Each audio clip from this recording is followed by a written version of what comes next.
اومدی خونه ما بی اجازه؟ عصبی کردی بشه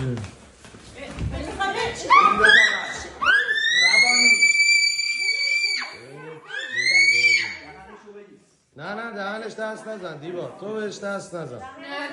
دخترها هستن دیگه، تو بهش دست نزن. دهنشو بگیر. نه داداش بذار جیب بزنه، چیکار داری؟ دشت جلو برم توی آب. اب نداره داداش، پلیس میاد دیگه. بیتر همه دخترای ایرانی همینن. اوکی ما که داریم با کارینا آماده میشیم برای تمرین و توی این فیلمی که گذاشتم قشنگ معلومه که من وایسادم کنار و تازه دارم به بقیه هشدار میدم با یه خانوم اینجوری رفتار نکنید، فقط بگیریدش. دیوونه است، امیر تتلو رو دیده از خود بی خود شده، فقط بگیم. بعد همین انتر